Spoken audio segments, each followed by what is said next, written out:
fam. We're going to do a podcast.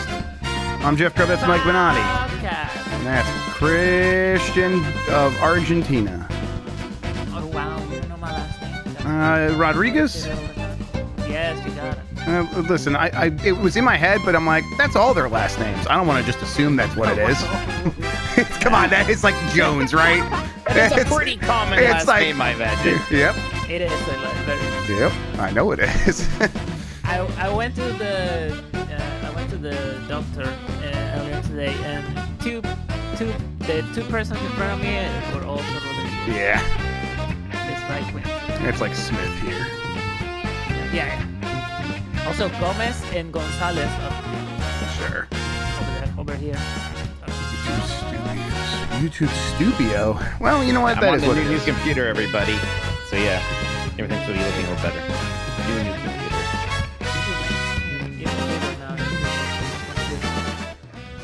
Pretty big. Don't you think it's weird that he has a riser on his computer? No, I think that's, if you buy a pre-built, I think that's pretty normal these days. These graphics cards are huge now. How much do you charge for the riser? I mean, it's a pre-built. They didn't charge me for the riser. I mean, it is just the riser's not that. It's like $10, right? Like it's not. I don't know. Yeah, they're not that expensive. You know why I'm surprised? Because they're also all known for being like a really another point of failure, you know? Sure. Oh, sure. I mean, and to be clear, it was the point of failure in my last computer, but but you know. Pre-built. It's I don't know. It's super common in pre-builts. Okay. There's this. There's you. There's me. Let me get the audio or the music, nice I should say. You know, it's a big clear case. I can put something in there, so I'm going to put my metal rockin' light guy in there soon. So he'll be living in my computer. Ooh. You spend all your money on that computer. How are you gonna buy the new Nintendo Switch 2? He'll be able to afford that. Other... He just won't be able to afford any video games. Yes, exactly. I'll just look at it. I'll just play that free demo thing where you get to look at a Switch 2. That'll be free, right? Oh, Mikey. Yeah. Yes, it's free of the wheel. All right. One person in the New Game Plus chat said that the only food you will eat after buying a Switch 2 was the burger on Mario Kart. That's the only food you're gonna see. Because like that shit is expensive. But let me tell you, Argentinians, they're really happy about that pricing. Yeah, I bet. I don't think anybody's super happy. No. All right. I think we are okay-ish to start this program. Why is people saying legalize weed on our chat? I mean, yeah, sure, do it. They always say that. Like chats raise the price, double the price. You guys are funny. They should raise the price, yes. Mikey, talk real quick. Give me a count to 3. Mike's talking 1, 2, 3. I get animated. Sometimes I yell a bit more and hope it doesn't get gated when I do that. Good. All right, we're good. You sound pretty good. Yep, sounding fantastic. Let's You're see not crackling at all. Nope, it's real nice. New computer. Hopefully, we're really good now. We'll see. Okay. Oh, they didn't hear me. I think I'm ready. You ready? Yeah. Yeah. Oh, the music? We need to test the music. Yeah. Let's test the music. I got a skeet. I got a skeet. Hear that? Yeah. Cool. All right. I think I am ready to go. Mike, you ready? Let's go. I'm ready. I All right. skeeted. Here we go. In 5, brother. 4, 3.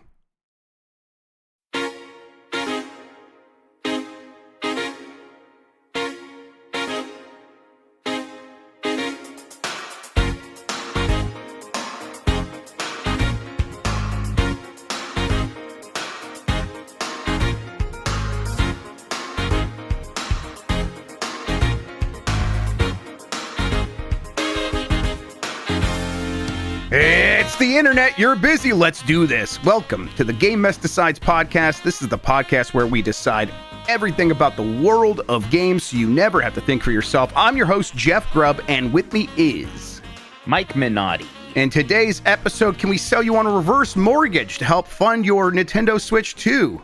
And more previews out for Donkey Kong, Mario Kart, and more. And everyone's mad at Nintendo, and they're letting them know. They're not being shy about it. Mike Minotti, how are you doing? I'm good. It is wild that the $90 for physical copies of the game thing. Everyone does seem to just believe that, but that's not true, right? Mario Kart is $80 digitally and physically, which to in be the clear, United States, yes, is a lot of money. Yes, it's still a lot of money, States. right? Yeah. I'm talking about in the United States. Yeah, you know what? We'll get into it here in a second. Let's just we're going to make this a quicker episode, everybody, because me and Mikey are pretty strung out from a nonstop making content, and then yesterday kind of going nonstop with Nintendo. So let's just say thank you for joining us. Give us a good rating where people are listening. Hit that like button on YouTube, please. Yeah, please and peas. If you want to ask a question, drop a super chat during the show here on YouTube. We'll get to all of them before the end of the program, even though we might be seepy. Thanks to Carlos Ayin, who is Insane in the Rain Music on YouTube for the use of our theme songs. Thanks to 1UP versus CPU for our artwork. You can find more at 1UpVersusCPU.com. We are on Spotify, Apple Podcasts, and wherever pods are caught. YouTube, seriously, you already inserted ads? Jesus Christ. Thank you to the mods. Thank you to Christian for producing. And you can get more from Mike and me and support us by going to patreon.com/GameMess. That gets you access to our Discord server, participation in Q&A sessions and our game club discussions, early access to new episodes of shows like Columbros, and of course, all of our shows ad-free. Friendly reminder, you can also become a supporter by becoming a YouTube member. Do that right here on this website, or a Twitch subscriber. Twitch.tv/Tolkoto is where Mike's been streaming a ton. Twitch.tv/Jeff Grubb. I've been trying to do it every weekend. We'll probably do it this weekend as well, although I need to do a Q&A. So that's going to take precedence this week. And even Twitch.tv/Christian. No H in Christian. So go ahead and go there. Yeah, it's all that I stuff. saw someone in chat say we need to do the first quarter of the Open Critic. Somehow we're a quarter into this year already. So yeah, we got to do our Open Critic contest here update soon. Gross. Gross, right? That's weird. Yeah. One more time, patreon.com/GameMess. Thanks to everybody who has been joining. It's been nice to see. We appreciate all the support. In the meantime, big topics. Mike, are you ready? Okay. Watch Switch 2 stuff happened. What? Yeah, I know you missed it. You were out slacking doing something else, fighting with a computer, I guess. It's $450. It's $500 with Mario Kart. We were saying before I did the intro and stuff and all the credits there. The games are like $80. Donkey Kong's $70. So there's definitely still some confusion about exactly what games are going to be going forward. In the United States, Mario Kart World, I'm going to keep doing that, is $80 both physically and digitally. Now, in Europe, at least in some territories, it is about 10 quid or 10 euro more expensive for the physical version. And then in places like Australia, someone was just telling me it's like the game's actually priced a little bit below what like a PlayStation 5 game cost right now. So they're not like doing this markup across the board. They are picking and choosing. And I think we know like for sure why it's happening here is tariffs. And then as they raise prices in the United States, I think they do think, all right, that is the, the way the Xbox 360 was the lead platform back in the day. United States is sort of the lead market for deciding how everything else gets priced in a lot of ways for these companies. I think Nintendo sort of then works backwards from there. Although the physical being more expensive in Europe than digital says to me that they are, I don't think they like distributing stuff in Europe. Europe's always a little bit more complicated because each territory is a little bit more difficult than the next. The juice is a little bit less worth the squeeze because, when the EU zone used to be much more congruous, and now the UK is this separate thing with its own trade that you have to deal with, and that's the biggest market. And then Germany and France and Italy and Spain are pretty huge as well, but they're over here doing their own thing. But you still have to have separate like language things for each one of them. You have to have their own marketing. It's a little bit more complicated. So I think they like the idea of charging more for the physical version, so people just buy digital so they could just make it as cheap as possible for themselves. Regardless, though, prices are high. They just are high for the games. They're high for the system, and everyone is just letting Nintendo have it. Did you watch any of that Treehouse today? early, but I heard that it was just chat being spammed with lower the price. It was relentless. Yes, it was. And maybe nonstop. not too much can maybe get Nintendo's attention on this front. I bet they didn't like that. Yes, I'm sure they didn't like that. And people are right that you are allowed to yell at these companies. Don't let anyone tell you that you can't do that. And they were doing that. And I don't think they're going to scare Nintendo off of this price anytime soon. I think Nintendo will actually have to see this reflected in lower pre-sales, pre-orders, and things like that. I just don't know if that's going to happen. We ran a poll for Game Breaking News this morning, Mike, asking people, hey, are you going to try to get a Switch 2 this year? And the majority of people said yes. It was, a lot of people were like, yes, I'm going to try. And then, that's what we're asking for tomorrow. And then I'm like, hey, grade the Switch 2 Direct. And it's like, I thought people would kind of be on the C and D side of thing. You can only have 4 options. So it was A, B, C, D, and below. And by a large margin, it was A and B. It was like 30% A and 40% B.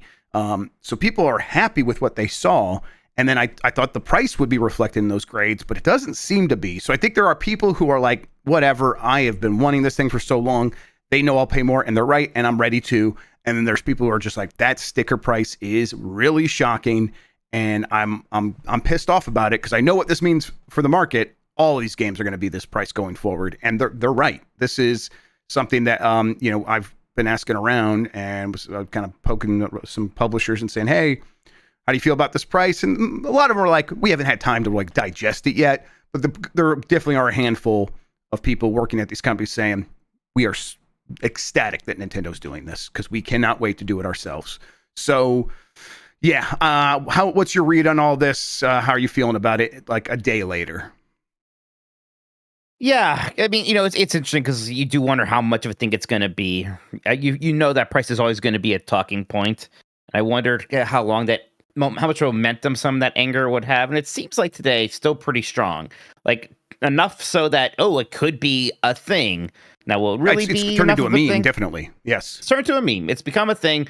Like Nintendo knows, and of course they were going to know, but it's something that I bet they're talking about. I'm not saying they're talking about, we had to fix it. To me, Jeff, the price of the console, like that's not the most shocking thing in the world. A little bit higher than I thought, but it was in the range I thought it would be at. It's at the higher end of the range, console. but same for me, yes. Yeah, I really do think it's the game that threw. It's $80 for Mario Kart that I think really threw people for a loop. And there's all sorts of reasons for it. But I wonder if that's the one where maybe they were like, maybe we why did we have to move first on this? I know that we can get away with it, but why do we have to be the bad guy now and all that stuff? And part of me is like, yeah, why did you? Why couldn't you just wait a little bit? But part of it is because they want to have that price now set in stone because they know things are looking rough, especially in the US right now, with tariffs happening in every country. Basically every imported good is going to be tariffed now. So it's a complicated scenario. It's a messy scenario. And I hope, be mad at Nintendo, yell at Nintendo. I hope we don't lose sight of like other places we should be upset at. But again, if you want to be mad at Nintendo, that's fine. Then Nintendo can go and be mad at governments and stuff, right? Whatever. Trust me, I'm going to pay for the thing. I have to have it. But if if your position is that this is awful and I'm going to scream and yell and hopefully do something about it, that's fine. Nothing bad can come from that. Yeah, I think that that they did. Everyone's mad at them, but I still think that they are playing this in a way that's like at least a little bit cheeky, where they're like, yeah, we're gonna do Mario Kart at 80, Donkey Kong at 70. So there is some question about how things are gonna go for us going forward. And then people aren't talking about $450 for the console. I know some people are, but mostly they are just talking about the games themselves. Although, if you feel $450 is too expensive, I get that. And I think that when I start thinking, okay, well, yeah, if you wanted to get more money from selling your games, what other options are on the table? And there's definitely ones where it's like Nintendo has not tried much before, if at all, like a week's early access. You pay $80 to get early access to the game, and you sell a Nintendo game to get early access to that. Well, you're going to sell 2-3 million copies at that price. That seems like something they could have done instead. And then the average goes up a little bit. Yeah, I don't necessarily want that. The other thing here, though, is look, Nintendo is already the company that basically never puts their games on sale. The price never goes down. There's never a greatest hits line. So it's like, well, you already have that. Yep. Can't that be enough? And of course, it's never enough. We get it. We are at the point now where, Breath of the Wild was a $60 game all throughout the Switch, and now it's a $70 game on the Switch too. The price for that game went up. And I understand why Kirby is $80 because it's with the expansion and the upgrade, but I think it just still doesn't sit right for people to see Kirby game $80. Mm-hmm. I love Kirby. Even I kind of understand a little bit, like, yeah, $80 Kirby. It is a lot. It is very difficult to digest, and if this is going to be the new normal, maybe eventually people will settle in for that. When there was anger when games became $70 too, and at the time there, I was like, game prices haven't gone up in forever. This isn't shocking. Of course, it sucks to pay more. And there's some stuff there with that. Everything's getting more expensive. Everything is getting more expensive. Of course, video games are getting expensive too. And I get it that sometimes you don't get upset about these kind of things until it is the thing you sort of care about. And a lot of times that's video games. So that's sure. But yeah, get mad about things getting more expensive. Why not? Yeah, I mean, there's, they do take into consider sentiment. Like you mentioned, Nintendo is going to know about people being mad about this. Like, there's definitely going to be people at that company that always knew we're going to pay attention. But like now, there's like no chance that there isn't a detailed sentiment report from people whose job it is to give that information to the highest executives at Nintendo. That doesn't include a detailed, like, multi-page explanation for why people are spamming drop the price in chat. Like that is going to be something that even Furukawa is going to be fully briefed on now, and that's because people made their voices heard. So does that change anything? I don't know, because I am skeptical that when the rubber meets the road, people are actually going to say, I'm not going to get this thing, or I'm not going to spend $80 on a game. I'm trying to remember how we talked about the $70 games. I think I was with you mostly, was saying like, it's been a while since prices have gone up, and yes, this sucks, but people are probably going to pay this. And the way they say it, it's like, actually, it's only, a 10 extra bucks. What am I going to not enjoy my hobby? What are you going to do? Not play Godfall? Yeah, exactly. That's not an option. All right. And now it's like, okay, it's kind of feeling like 20 extra bucks. That does sting much more. Looking at the numbers 8-0 back to back for a price for a game is tough here in the United States, but other countries, like, the prices have gone up for years and years. And there is stuff like places like Canada, places like Australia, where they have gone up above $100 in their local currency, $120 in the case of Canada. And I think it's kind of getting, or in the case of Australia, and I think it's getting there in Canada. And we see that's like, the market does adapt. Now, I do think it makes people like more picky and more choosy, and that's why there are no like middle of the road games anymore. If you can't stand out, if you can't be a game that can justify that price, you're kind of screwed. So then the question becomes, can Nintendo games justify that price? And sitting here right now, it's like, I think they're going to be able to the audience that they sell games to, probably, but we'll see. I mean, I'm going to get it too. And I'm kind of still mostly just excited, and I'm ready to spend $80 of my own money, which I've done on Nintendo games repeatedly now.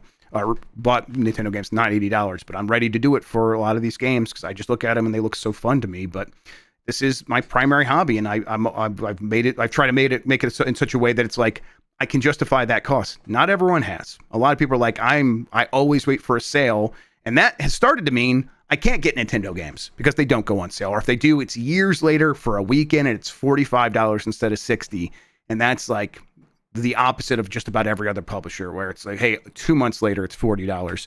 And then a year later, I can get it for $15 in a Steam sale. So yeah, pricing is going to continue to be the main pain point here. But all video games, like Nintendo's really highlighted right now.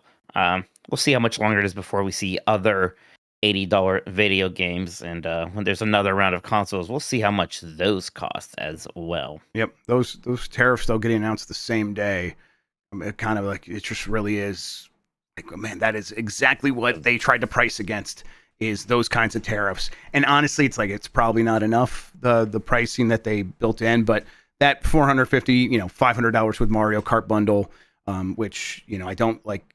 They wouldn't be able to bundle Mario Kart in digitally, so it's like they don't have to pay the separate tariff on importing the physical game. It's like, okay, so they can do that all in one package, and that will make sense for them. Even at $500, it's probably not enough to help them overcome their profit margin there. So they actually probably are going to lose money on the system, even though they clearly priced this with the potential of tariffs in mind. And again, we kind of know that because the Japanese model is about $300, which is wild that it can vary that much. And just as a reminder, that one's region locked, but that doesn't mean games are region locked. If you have one of the more expensive model Switches, even if you can buy one in Japan even for a lot more money, you'll be able to play games from anywhere. It's just that one Japanese cheaper model that you can get in stores or whatever that is going to be region locked. All right, Mikey. I don't know. And there's DLSS stuff, ray tracing stuff that got confirmed. Hall effect sensors have been confirmed.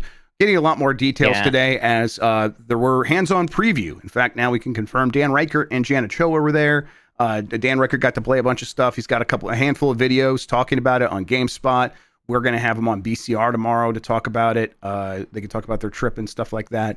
I don't know. Have you been able to keep up with a lot of the coverage? Any new things you've learned? How are you feeling about everything else? Nothing crazy. This was a bit of a I'm sleeping in a little bit day, right? Yes. Just because it has gone nonstop. It's nice to see things confirmed. Like the Treehouse deep dives at a certain point. Like I was watching some of the Metroid Prime 4 stuff. I was like, man, this looks great. It's also just sort of showing the beginning of the game, and I'm like, I don't want to see this. I'm gonna play this game for sure. I'm glad. It does look amazing. I was a little surprised. It was almost like a little bit Metroid Prime 3 vibes in that, not that it's a big story thing, but it was like, oh, there's people and they're talking a little bit. And they're almost kind of doing that Doom guy thing where the guy's like, oh my God, it's really her. It's Samus. It's right from the Doom Eternal thing there. So, boy, I think Metroid Prime 4 continues to look great. I saw that we had Cranky Kong confirmed for Donkey Kong Bonanza, and that makes me happy. That is a fantastic character. So, again, Nintendo is revamping Donkey Kong a bit here, but I'm glad that we do still have those elements from Donkey Kong Country, like Cranky Kong, and hopefully some of those other characters. I'm not saying they need to do a Funky Kong mode, but it wouldn't hurt. Yep, it would not hurt at all.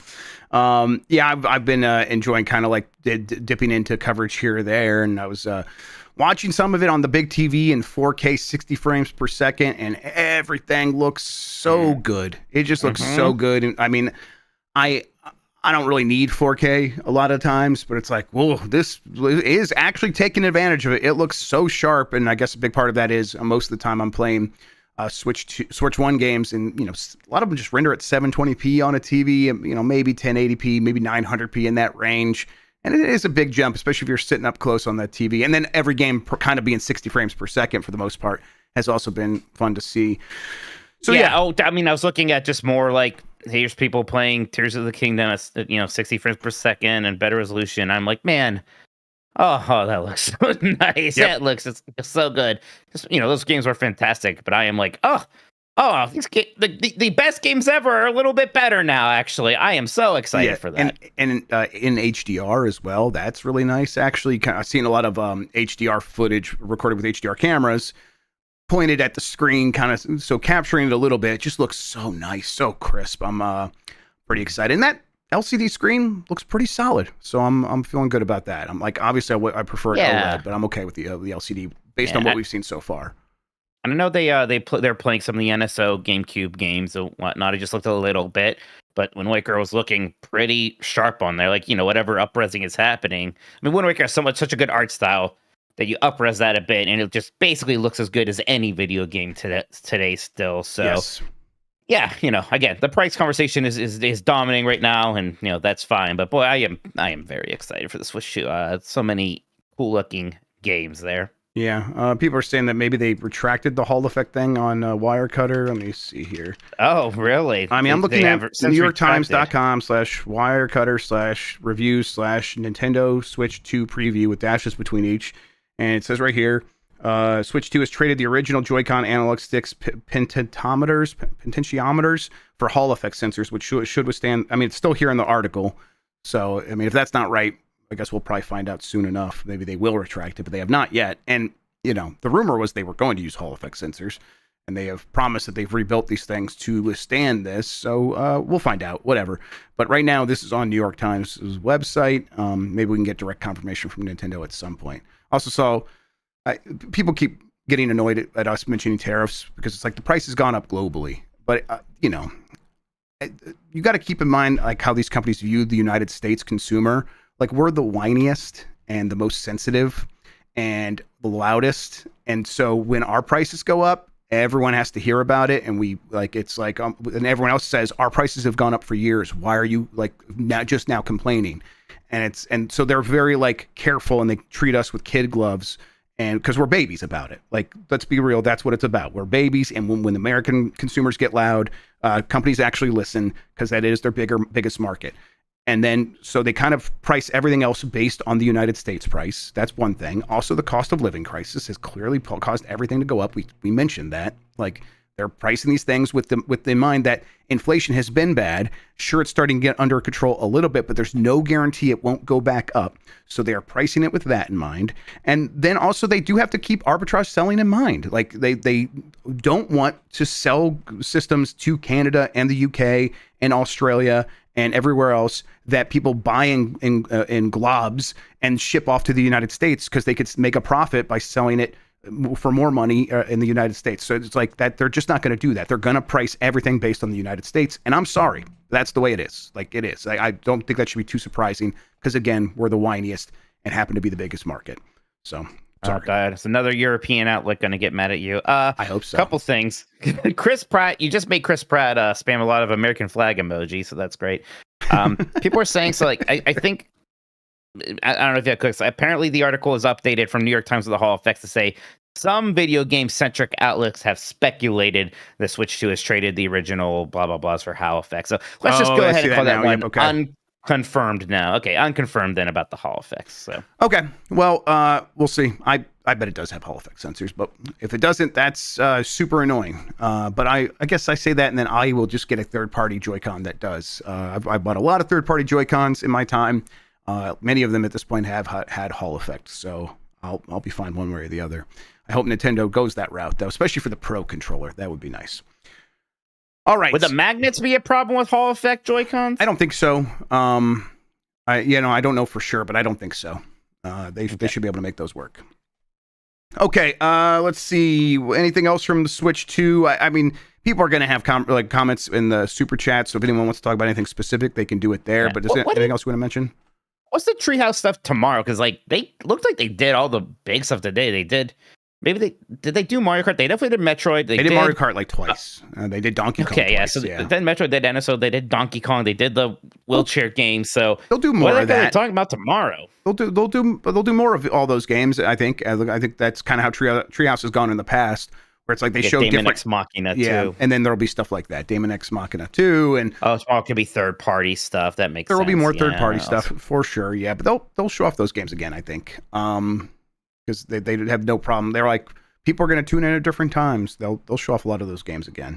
But yeah, probably third party. I was looking at a list of like Switch 2 launch games and sort of games for the rest of the year. There are like a lot of third party ports ready to go for launch day, like Hitman, Signature Edition, stuff like that. And then there's a handful that don't have dates at all. They just say either to be determined. They don't even say 2025, like Final Fantasy VII Integrate. That's just TBD. We don't know the exact date for Interesting. that. Yep. Like, let's get that one up because it seems like we're not getting Rebirth at the same time. But I wonder if you think like Part 3 comes out on the Switch 2 at the same time as it comes out on PlayStation, or you think there's still a window there? No, I think by the time they're ready for Part 3, it'll be on everything day one. Yeah. In fact, I bet they are making Part 3 with the Switch 2 in mind. So cool. We'll see. Elden Bravely Ring Default's day one. You shall play Bravely Default. Yeah. There you go. That should be your third party game. Elden Ring, I think it's just 2025, or maybe they said summer for Elden Ring. I can't remember exactly. Cyberpunk, I think, is pretty early, but Cyberpunk. Are there any of those that like you're interested in? Are these like kind of third party games that have already been out? Yeah, I'm gonna get Hitman again. I buy that pretty much on everything. Me too. That game is so good. It's so good, and I like the way it looks on handhelds with like the really sharp screens, and it looks like it's gonna run great, and it has the Nintendo specific content. And I like going through all the levels and trying things a different way. And sure, it's great to have everything unlocked, but I do have my one save now that I finally have. Like I think I originally played it on Epic Games, like the Hitman 3, and now I've been playing on Steam. I finally got Steam back up to where I was on Epic Games, and I played on Xbox and PlayStation as well. I'll play it on the Switch. It's one of my favorite games of all time. So that's probably like the third party game I'll go for. I might get Madden and or FIFA, especially if FIFA is like a new version of FIFA. I like having a sports game at launch as well. Cyberpunk is day one, so there you go. But Cyberpunk's the one that's a little bit video iffy. game. Yeah, that's the one where it's like because it's got Phantom Liberty, and Phantom Liberty it was PS5 and Xbox Series X and S, and then PC only. So that's the one that's like not the PS4 version of Cyberpunk. So it's looking a little bit fuzzy. Although I saw a comment from one story, I think it was on Kotaku, where they called it DLSS slop, and I'm like, don't use that term for DLSS. It's a very different thing. I know people think people think they don't optimize games and just use DLSS. Cyberpunk's has been very well optimized. It's just a Switch 2 in some ways, and Cyberpunk's a tough game to run. Yeah, I love calling things AI slop. I don't know. We're starting to use that for other things. I saw somebody calling From Software games roll slop. Yeah, it's kind of funny. It's funny. Also, yeah, it's funny, but also let's just just tap the brakes. We don't have to pump the brakes. Just tap them. Yakuza 0. So that's good. I see somebody in chat said the Final Fantasy 7 Yuffie DLC is PlayStation 5 only too. But it says Intergrade on the Switch version, and the whole Intergrade was the Yuffie thing, so I think it'll be on there. And then Yakuza 0 and Star Wars Outlaws.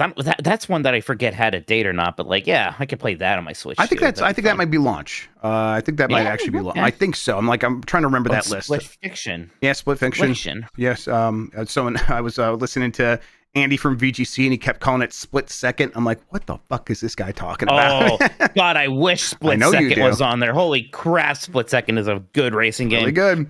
And of course, day one, we got Ridge Racer. So Ridge Racer and the Nintendo games on day one are it's just the Nintendo Switch Tour, whatever they call that, Nintendo Switch 2 Tour game, the tech demo, and then Mario Kart World. I think that's it. And Nintendo. The Switch 2 editions of the Zelda games. Right. You're right. And then like GameCube NSO, if you want to count those, I suppose. Yeah, it's again. I thought that there would be one more. That's the only reason. Part of me doesn't completely discount Metroid still being there. It probably isn't, but part of me is like, it's just not a lot of new Nintendo games for the launch. But again, I'm like a month and a half later, you got Donkey Kong. Andy Robinson also on that VGC podcast today, which was a good chat. People should listen to their conversation. There's been a lot of good ones. That one was especially good. He's convinced. Not as good as ours. Not as good. No, because he said some crazy shit that I'm going to tell him is definitely wrong. He's like, he's convinced that the Mario team is not making Donkey Kong, and he thinks we're going to get a Mario game this holiday still. A 3D Mario. I mean, look, that'd be great for my fantasy critic. Yes. But who does he think's making that Donkey Kong game then? I don't. He says he doesn't know, but he says Nintendo wouldn't say who's making it, so that's one of the reasons he's skeptical. Now, they always don't say. Yes, they always don't say. And also, I think it was GVG, Good Vibe Gaming, was like we were there and we were playing, we were watching other people play, and then I looked to the left, and Koizumi was there watching people play Donkey Kong the entire time, and Koizumi being like the guy that's in charge of the 3D Mario team. I'm like, guys, that's not a coincidence. That's the person making the game. Watch people playing his game. Just look at the game. Yes, I know. That is just clearly the team that made Mario Odyssey, which is the team that made Mario Galaxy, which was the team that made Donkey Kong. Yeah, Jungle Blast or whatever it was. Yeah, Jungle Beat. Jungle Beat. So there's this is not the first Donkey Kong rodeo for them. Yep. They're back on it. And man, Jungle Beat's so goddamn good. A good game. I remember Dan had Kayla play it at the thing. I thought like, oh, is she in for a treat?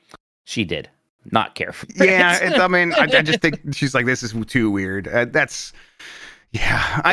was like so ready for it because we were hearing like, oh, it's a surprisingly good game, and then I played. I'm like, this fucking owns. It's so much fun. I like it. Yep. And there was a video, I watched even a YouTube video not too long ago, like, I'm playing every Donkey Kong game, and they got to that, I'm like, oh, they're in for a treat. And they're like, what is this bullshit? I'm like, no. Yeah. It's like, and then why don't you understand? Well, there's a Switch. there's a Switch version that's probably better because you don't have to use the bongos. And I was like, look, I've never fought somebody before physically. But Put some goddamn respect on those bongos. God, the Wii version of Donkey Kong Jungle Beat came. New play controls. We made it worse. Yeah. Yeah, that's a shame. But yeah, I get like people are just don't want to play the weird thing, and that is kind of weird, but it's weird in a fantastic way. Let's see here. Other things worth bringing up. Did you see some of the mini games in the Nintendo Switch 2 Welcome Tour? Included. I remember the mini golf one. What else we got? Guess the frame rate. It's a game where it shows you two images, two GIFs basically, of a ball moving across the screen, and one of them's 30 frames per second, and another 60 frames per second. I'll be great at this. And you have to guess which one's which. Okay, I don't know if you thought I would hate this. That sounds great. I can't wait. To me, I was telling Jason Finelli today that it sounds like the really bad weird casino in Vegas Vacation where it's like guess the number. Like, yes, it's rock paper scissors. Yeah, rock paper scissors. It's wild. That's man. Remember we thought Nintendo would never say the word frame rate. Like they would have to come up with some other word for it. No, here we are. Okay, yep. They put 120 hertz screen in the thing, and now they're obsessed with frame rate. There's also a Mario. Charging $50 for this? No, this is gonna be like $10. So we don't have a U.S. price right now, but there is a listing on the Japanese website that has it at 990 yen, which, you know, traditionally you go 1-to-1, that's $10, but right now that's about $6. So it could be anywhere from $5 to $10.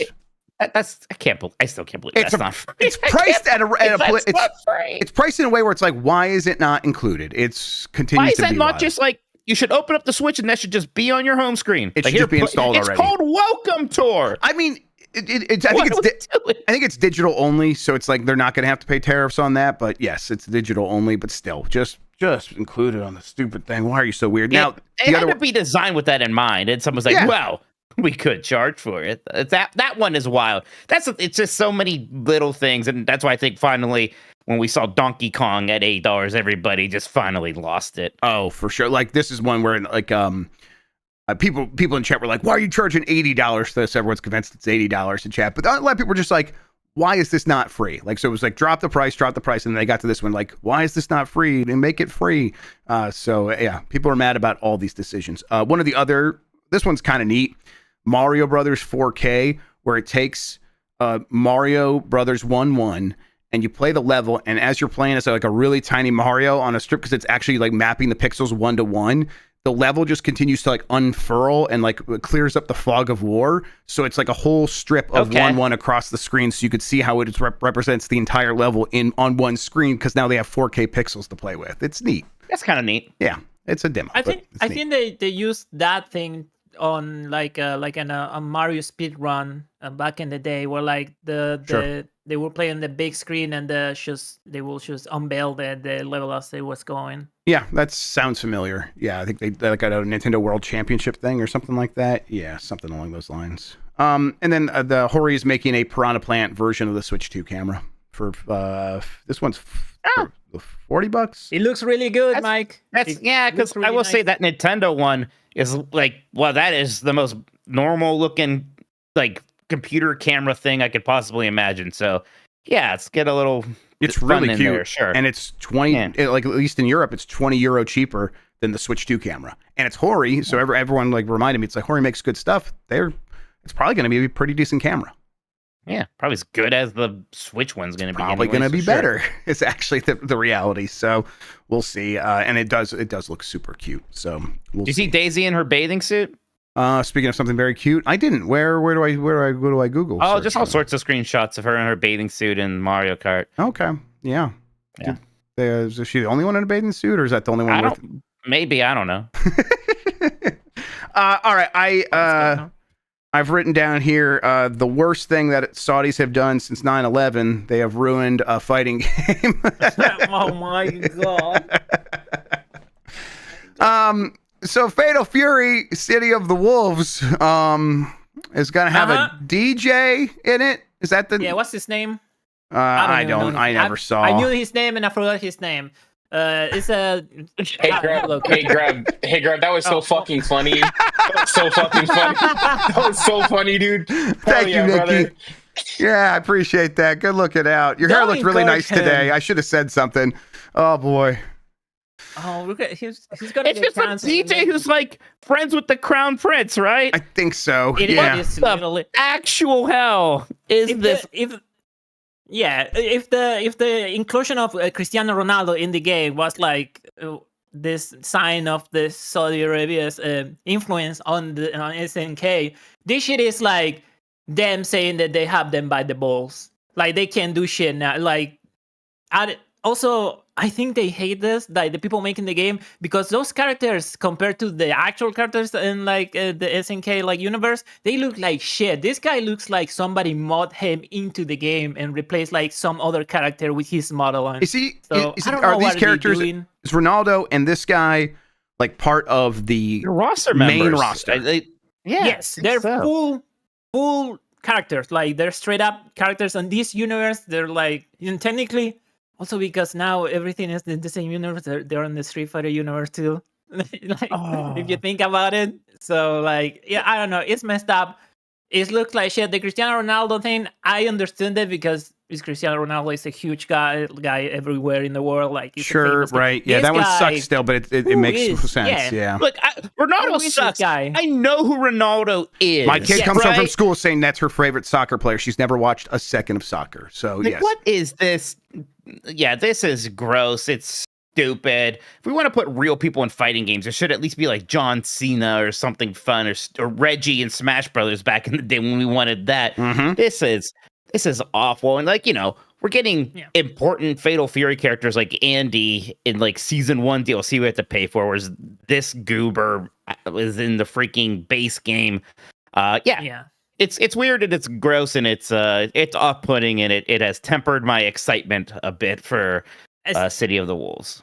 Also, another prong of the Saudi Arabia's multi-angle attacks on like them becoming like this esport kind of nation where like they're holding all the tournaments and they're paying a fuck ton of money to everybody who like even like Something they're looks their doing way. in all kinds of different competitive spaces. Like they've been trying to take over yes, golf for a while and everywhere. stuff like that. Yeah. Yeah, and well, it has this kind of layer of weirdness on top of it that I'm not a fan of. So I don't know what's going to happen with this game. I played the beta, and the gameplay is fun. Like the network was working fine. So this is like so weird to me. I don't know. It's a deal with the devil, right? This. Like it is. Yes. You want to get this game made, sure. Here's what you need to do for us to pay for it. I think the guy go ahead. even said at one point, like, it was so hard to get this game greenlit because it's such an old franchise. So yeah, I think there's something there, Jeff. And then it does kind of put in stark contrast. It's like, you could take money from Tencent instead, and they just invest, and then they stand back and kind of let you do your thing. And if you fuck up, they'll show up and be like, we'll give you more money, but you do need more control, and that control just means more controlling interest in your shares. But they don't really get involved in management all that often. Even companies they own like more than 50% of, which I think they did for Riot for a little bit. Riot's still very much just a company that's in LA, like hiring people in that place, that running their own business the way they want to run it. And I think we've seen now very quickly that Savvy Games and sort of everyone underneath that, they are leveraging their power to make decisions in these companies and taking over management decisions and forcing but this it's stuff in still there. just so wild that the decision is you got to put the Crown Prince's favorite DJ in the game. This just insane. Like, that's just wild. It's treating it as another plaything, and I wasn't expecting that. So seeing it here like this, it's like, this is bizarre. It's so weird. I would rather have MBS on it, like than this goober. I don't know who this goober is. Like, what is going on? Just the journalist beat up level. Sure, yeah. Yeah, sure. God. Look, Jeff, you got away with one. I know. Yeah. You're right. I'm pushing my luck. I know. Well, listen, he killed a journalist. I'm not going to shy away from that. Fuck that guy. Shit. He did do that. He did chop him up. So jump up a butt. Would there be? All right. Hey, I hope that game. I was just easy to ignore, and becomes kind of a joke character, and that's it. I wish I could just pay to like hide him from the roster because I just don't want to have to look at people's faces every time I try that. What if somebody's gonna come out with a mod where you replace him with, like, I don't know, Leon Kennedy? I don't know, whoever. Yeah, it'd be funny if like everybody shamed whoever like played this character. If everyone just like insta quit those matches against them. That would be funny. All right, I think that's going to do it for the headlines, but I think we got a handful of super chats that we should get to. Let's take a quick break. We'll get into those right after this. Oh, you won't believe what the Mount Rushmore is about, everybody. Oh, shoot. That's a tease. All right, good break, good tease. Yeah, you remind me of in League of Legends, they released this like $500 skin, and whoever had it, they kind of had to not use it, because whenever somebody saw them use the skin, they would run it down the middle and just feed all the time. Like the entire team will throw the game because they had the most expensive skin in the game. That's fun. Hilarious. That's good. That's pretty funny. Yeah. Like, yeah, I know we said shorter episode. We're bad at it. yeah, we're trying. Mm. I didn't want to do the Mount Rushmore, but Yeah, Mikey I mean, said we'll so make we it a gotta quick one. do it. Did he say apes? Did he say monkeys? He said primates, right? Okay, so I think that's both. It is. Is primates both, Christian? I can't remember right now. I don't know. I know I am an ape. I don't know if I'm a primate. I think we're a primate. I don't know if we are. We're primate. We're not apes. We're like part of the great apes, which is separate from old world apes. great Is that how they say it? I don't know. That term Because makes me uncomfortable. I remember when in that Seinfeld episode when Kramer yells at the monkey. Right. The zookeeper is like, he's a poor ape. So am I. That's what he says. Are humans apes? Yes, Are humans are human apes. We are great apes. Okay, so great apes count as apes. That's fair. All right. I know Adam Driver is from that movie. That's right. the ape of God or whatever. Yeah. The ape of God. Yeah, whatever. Yeah. Thank you, Sarah Dan Skin Riker. knows. I think Sarah Skin. I was like talking to Dan. Dan's like, whenever someone like knows like Simpsons references, I know they're going to be a cool person. My version of that is definitely Mystery Science Theater. But if you get a good number of the Mystery Science Theater 3000 references, we're probably going to get along. And I don't even know them all. Yeah, Mike is bad. Gamera is We're really saying that we love the to topic throw and me. that we want to do it all the time. Yeah, we were down with it. You already told them. I see all of them talking about it in chat. You gave it away. Well, listen, this is on break. It doesn't count. They already, yeah. This is a break. Doesn't count. The people, yes. I'm very angry. Is gonna be very surprised. I'm so mad. This they're making the show with us. You can't see me, but I'm pointing at the chat right now. I'm angry. I'm furious. What you doing there? You need to. I was just looking up the difference between apes and great apes. Because I got curious. I just got curious. So Primate is the one that covers all kinds of apes and monkeys, right? Yes, it is. So it took me a while to make sure of that. Yeah, I like what's the difference between primates and simians? I can't remember. I think simians are. I think all simians are primates. Not all primates are simians. I think. Yeah, simians is pretty specific. Yep. Okay. I know we are all fish. Jeff, we have to do that influential game thing when we come back. Tell me what. Oh, yeah. Okay, fantastic. Oh, yeah. All right. I mean, guys, I don't know, Chad. I don't know. All right, here we Chat, go. Yeah, Chad, don't spoil it. Yeah, just be cool. Be cool. Chef, you need to put up the the Mount Rushmore thing. Yeah. I'll do it. I'll build the. Well, we're gonna do super. All right. I'll build the plane in the air. Let's go back. All right, we're back. Hey, Mike. BAFTA ran some I think it was a user poll or fan poll, something like that, and I don't know if they just asked people in the UK. If they did, I'm gonna get in trouble with the UK again because I'm mad at them. They had a list of the 20 most influential games of all time, as voted by these people. Can you guess? I'm asking you, guess what number one was? I'm guessing it's something outrageous. It's yeah. But it's not like completely out of pocket. It's just wrong. Is it Minecraft? It's not Minecraft. Minecraft was like number 7-ish. I'm gonna get the list while you're talking. Is it GoldenEye? Is it a British game? It's not a British game. It's not a British game, so it's not favoritism. At least, give me a hint here. Give me a platform. Let's do the 20 questions thing. Let's do it like that. Okay. Yeah. Okay. Is it a PC game? It is not a PC game. Definitely not originally. Yes, not a PC game.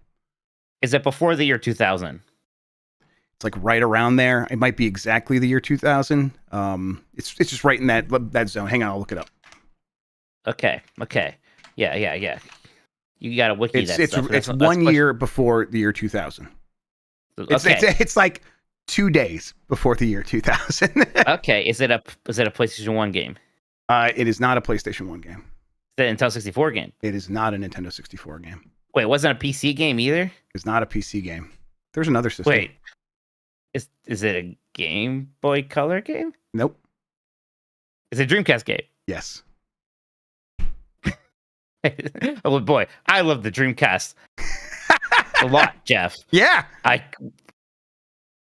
Is it like? Would you call this one of the weird Dreamcast games? It's one of the weirder ones. It's not the weirdest. Yes, let's see, man. Wait, is it Shenmue? According to BAFTA voters, Shenmue is the most influential game of all time. Oh, number 2 is Doom. Shenmue more influential than Doom. I think number 3 was like Super Mario Brothers. Hang on, let me get the list here. What is today? Thursday. I'll tell you what. I can maybe defend this a little bit. It's not but I know. But the rest of the list is Doom, Super Mario Brothers, Half-Life, Ocarina of Time, Minecraft, Kingdom Come Deliverance 2. Okay, that one's actually weirder. What? Yes. Wait, what? Super Mario 64, Half-Life 2, The Sims, Tetris at number 11, Tomb Raider, Pong, Metal Gear Solid, World of Warcraft, Baldur's Gate 3, Final Fantasy 7, Dark Souls, Grand Theft Auto 3, Skyrim, Grand Theft Auto. Virtual games. I guess it's like, how much do you... Because like Shenmue was one of those first kind of open worldy action adventure things. Sure, it's definitely influential. It is. And like in terms of like how many games became basically that, yeah, there's a lot of them. Even even Grand Theft Auto 3 is sort of... Yeah, but I don't think Grand Theft Auto 3 was that inspired by Shenmue. I think Grand Theft Auto 3 was like, let's take Grand Theft Auto 2 and make it 3D. I think it was inspired by being 3D. I don't know. Yeah, it's right. I think maybe they were a little inspired by Shenmue. Maybe a little, but I know that me and my friends were playing Grand Theft Auto 2, and we all basically described Grand Theft Auto 3. Like, isn't it going to be awesome when they do this one day, or they should do this one day? And then they made that game exactly because it was just so obvious playing those games. Also, I feel like the thing Shenmue was doing, it's not like other people were going to come up with that kind of stuff. Like the time passing and that kind of stuff. I feel like that's just because they did it first and they didn't do it. They did it really bad because it's a bad game. Let's be honest. Shenmue's not a bad game. It's just Shenmue's horrible. It's just not fun play to Shenmue. play. I dare you on stream. Yeah. I want to be clear. You think I won't enjoy playing Shenmue 1? Really? You know me. You think I'm not going to eat that shit up? You will enjoy it, but it's not a fun game to play anymore. It wasn't then. I felt that way then. But, same. Yeah, I'll probably eat Shenmue up. I'll probably look super into it. I'm gonna get a Dreamcast next. I did get my RetroTink 4K CE back, so it's time. It's time to get a Dreamcast. I'll try Shenmue again. Why not? What the hell? It's the most influential game of all time. Well, I'm missing out clearly. Apparently, I call it to British people though. So. Doom. That's a good one. That makes. Where's Dan? I think Dan's a Shenmue defender too. I think Dan would help me out. And he probably would actually help you out, and I'd be very annoyed with the both of you. Mike, read the damn super chats. I'm sick of your shit. Fair enough. I get it. Let's see what the auto-generated summary is. Viewers are discussing the GameSpot's list of most influential games. GameSpot. Shenmue being number 1 gets a mixed reaction. Some people agree, while others argue the list is flawed. Big Fresh 37 says, a mic on the console. Seaman is coming back, baby. Or maybe Hey You Pikachu. I was thinking today, like, man, we probably won't, but boy, a Dreamcast NSO would be awesome because they could just do Seaman on it with that mic. Yeah, you get Hey You Pikachu, which is a much worse video game than Seaman, but that could actually happen. Why not? It could happen, for sure. Odama could happen, which is also not a very good game. Odama could definitely happen. Yep. I mean... Yeah, I guess the thing is like N64 NSO is on Switch 1, so can they do games that can only be on Switch 2 NSO? Like GameCube will only be Switch 2, I assume, right? Yes, I think so. That's the sense I got. Nikki Grayson says, "Hey You Pika 2." Big Frustrated Sam says, respectfully, Mikey, can't we let devs stretch their wings and try new things? Does FromSoft have to keep doing the same thing? Yeah, Mike, why did you forever? say exactly those words? Well, look, yeah, sure. But even in that sense, it's like, look, if it was like, hey, if FromSoft was like, hey, we're making a turn-based like RPG, I'd be, oh, cool. Or if it's From Software was like, we're making a fighting game, I'd be like, cool. Like, this is all of the mechanics and a lot of that stuff from the FromSoft games, just kind of twisting it around to make it something I'm not as interested in. Yeah, some people all. just don't want to play those games multiplayer. That's all. That's And also, all like, you know, the real, like, those words remind me of Phil Spencer justifying Redfall. Like, that's what he said, right? That was the thing there. Mike Minotti says the Duskbloods will be From Software's Redfall, everybody. No, it won't. No, I get, like, devs should be able to try new things, but it's also pretty rough these days when games take forever to make and you're good at one thing, and it's like, well, let's hope that you're good at doing something completely different. Let's see how that This goes. is actually not completely different. This is very in It's not line with completely they have multiplayer Absolutely stuff not. in all of their games. It's just not the focus. Yeah. So, yeah. Yeah. Look, that's 2026. We have a long time to see more of it, and maybe I'll get excited. Look, Night Rain, however I feel about it, is very much a little bit of a sidesy who's what's it. Yep. I don't want this to be a sidesy who's what's it. The fact that Miyazaki's directing it leads me to believe that it isn't, but then, I don't know, whenever I hear the words, it's like an extraction shooter, that's what's like, no, Have you played an extraction shooter, though? Have you? Okay. I played Division 1. Do you like it? I didn't. My least favorite part of it was the extraction shooter part. The Dark Zone? You don't like the Dark Zone? You know what? Not that, Mike, you've played games long enough that I do believe you know something. You won't like something when you hear it described to you. And so I trust that you like know that this is not exactly your speed. Maybe you'll like it more than you expect. But if I was to play an extraction shooter, is Escape from Tarkov still the one I have to try? Or something else? I will recommend Hunt Showdown. Showdown It's is more the one everyone says now, yeah. beginner friendly. Yeah. Okay, we'll see. Well, we can just play Marathon here pretty soon. We'll try that. Right? Yeah, maybe we'll just. Marathon. The Marathon probably is gonna be the one. Or Outriders. And I could Outriders also. Bungie is teasing Marathon. They're like next week, everybody. Late next week, I think you'll be able to see a lot more about Marathon at that point. I figure. Aside from Saskatchewan says, "What's the direct? Wait, was the direct M rate? Wait, was the direct's M rating because of Randy Pitchford? Yes, and the M is for magic. Beautiful. The M is for just the noise he makes when he's just standing there. Simon from Saskatchewan says, "Is Peepo the best Blight Club character? R.I.P. Peepo. What about Joas Jane? Joas Jane. What was your sidekick in Daikatana? Something Johnson? Superfly Johnson. Oh my God, they named him Superfly Johnson. Oh my God. In John Romero's Big Sword, he named a character Superfly Johnson. Who do you like more, Peepo or Superfly? Peepo's pretty great. I don't know. I keep saying Joas Jane in my head and laughing. So maybe it's fucking stupid. I like it a lot. Joas Jane. That's great. God, that pickle. That was maybe my favorite pickle giraffe bit. Was the fake fighting game screen where we're saying their names.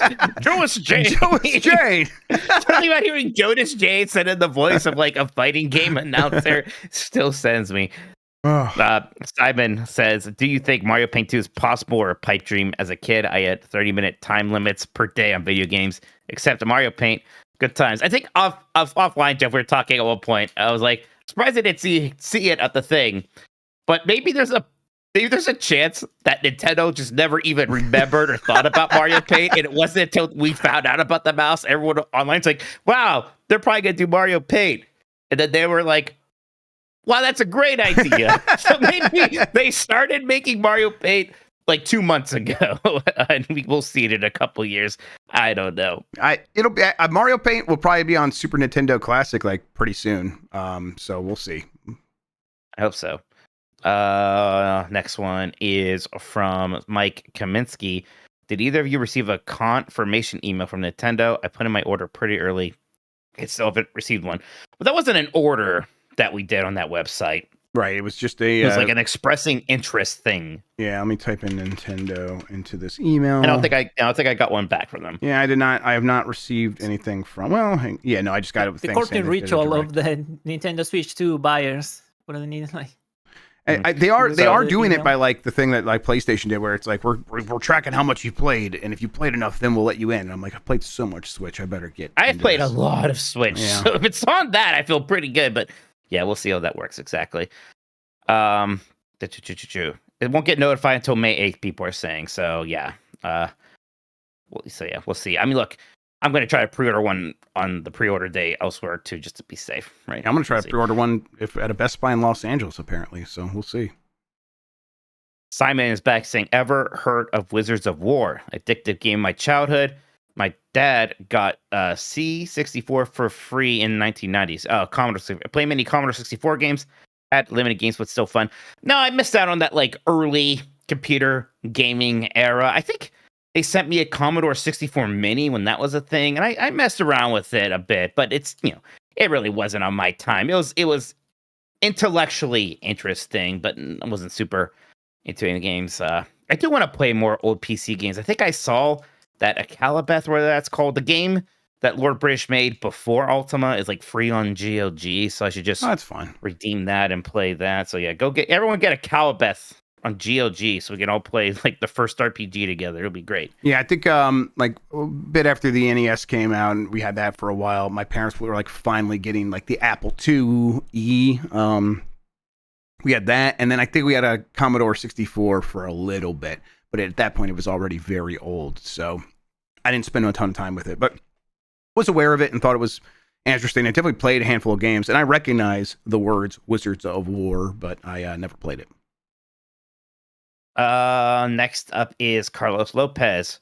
Our WRT With regard to. $80 with regards to, man, I've never seen that acronym before. Yeah, I haven't seen it Regards to. frequently. I think I looked it up like a year ago or something like that. Yeah. But yeah, With regards to $80, it's gauche. This industry squeezes its existing base without doing anything to make this hobby reach more people. Lack of imagination is staggering. Console gaming will never be for the masses. I mean, the answer to the thing is right in there, right? Like, it's never been for the masses. They've tried to make it more appealing. They did the Wii, and the Wii was a fad, and it's passed. And consoles aren't growing. They're kind of staying at the same. So how do they make more money? Only by raising prices on us suckers. Yeah, and the industry is growing and reaching more people on PC and on mobile. So if we want Nintendo to continue to be a console company, this is sort of what they're going to keep doing to us. It is. I mean, they kind of ran out of imagination. So yeah, this is where we're at. Next up is Willow Davis. The Treehouse showed off game chat. Sounds bad. Yeah, like I'm also not even paying too much attention to it. I just know it's a thing I'm probably not going to use very much. If I ever do, it'll be maybe when I'm playing Smash Brothers with friends or something like that. That's about it. Yeah, I could imagine like us playing Mario Kart like on Sunday morning. Like, hey everybody, let's have a community get together, and maybe I'll have a team in there that I'm laying in bed playing on the Switch 2, using the microphone right next to my mouth or something like that. That would be a situation where I think it'll be fine. But they did show people like having it plugged into a TV far away, and it sounded rough. Next up is from Trampoline Tales. Help Drag Cross Drive has the option to rebind the controls. As someone with a wheelchair user in my family, it's disappointing to see Nintendo potentially force the use of physical motion to play it, which isn't very accessible. Yeah, it is Good point. It's kind of ironic that this game about people in wheelchairs it seems pretty rigid in the way you have to play it, in a way that might not be very accessible to people with disabilities. Yeah, I didn't even think about that, which is the whole point of like, yeah, we got to have people who do think about this sort of thing commenting on this stuff as well. Yeah, It will be awkward. It will be the most Nintendo thing to do if they don't let you remap those controllers. Yep, for sure. God, if they do a, speaking of like, I don't know, stupid input things, did they ever make it so you could bind the waggle stuff in Odyssey to a button? And if not, I hope that's something that we get if they do a Switch 2 version of that game. Yeah, I don't know. Not just a free update. I don't know. You know, no, not to be talked about this, but one of the most exciting things to me about that whole presentation was when they finally showed that in NSO you can individually rebind controls for a game. I literally would go into the system menu every time I played a GBA game to swap LNR, because by default it treats the shoulder buttons as LNR and not the triggers, which is where your fingers are resting. And it drove me crazy, so I would just have to go and change that in the system level every time. Then I would start playing an actual Switch game. Like, what's going on? Why isn't this working? Yeah. Oh, it drove me crazy, so I was happy to see that. Tripling Towns also says, also $80 is absolutely ridiculous and terrible. Yeah, again, this is the big sticking point, Jeff. This is the one that I think is really hard for people to swallow. Yep. I mean, I think it's just because you plan out your year. I'm going to get this, I'm going to get that, and $80 just throws off that whole calculation. Kitty Catman 93 says, turns out my Happy Liberation Day post from yesterday was premature. Anyway, for a laugh, look up what company rang the opening New York Stock Exchange bell today. Penice. Who was it? Who was it? I'll look real quick. You look that up while I read this one from Chris Pratt.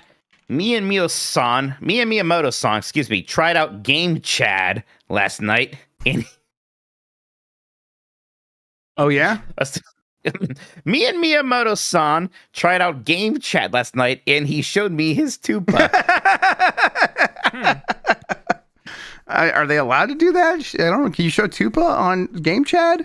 You can't show Dupa, and Tupa's probably even worse.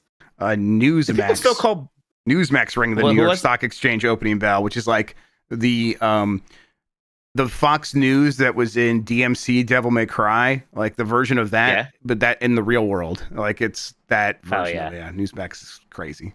Oh, right. Yeah, they're a publicly traded company. And now they are, I guess. Cool. Yep. Awesome. That's just fantastic. Do people still say dupa for butt? Oh, wow. Did they ever say dupa for butt?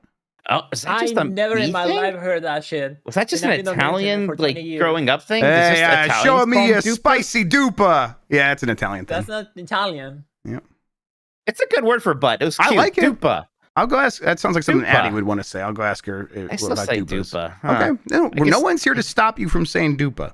There's so many things. I didn't realize I had such an ethnic upbringing with dupa and pizzelles. Don't say that. Down. I don't think you're allowed. Yeah. You're the most exotic person I know, Mike Minotti. It's incredible. Endo Viking says, greetings from the AAE in Boston. Thanks for keeping us up to date at the expense of your personal beings. To be clear, they wrote expense. I read it as expanse for no reason. Thank you, Endo. Appreciate it. Yeah, we're gonna try to take some time to ourselves here pretty soon, but we're happy to be hanging out with you all tonight. I can't read that funny nickname for me in chat, but that's funny. Dom Frez can't do that. Minority. Don't say it. Chuck Towski says, it's Chutowski from the future. I work for Microsoft now. We launched a handheld and undercut Switch 2 on price. Our biggest hit is Blinks 3. Well, congratulations. Listen, love competition. We are going to, at some point here, we're going to have to see what that raw Xbox thing. It is an Asus. It is an Asus. It'll be, with the Xbox layer on top of it. What is the cheapest Asus ROG so far has been? It's gotten down to $500, right? So that's after price Asus cuts and stuff, and maybe discounts. Yeah. I think ROG. Yeah, go ahead. Asus ROG Ally AMD Ryzen Z1 version at BestBuy.com is $500. Okay, we'll see. There probably have to be at least that. It's probably gonna be a little bit more than that for a new version. But hey, cool. Yeah, I think that's what Nintendo's going to have to deal with that a little bit. But I think we saw the Steam Deck sales numbers, which are very good for a new market. But it was 3-4 million. I think the whole segment of handheld PCs was at 6 million now.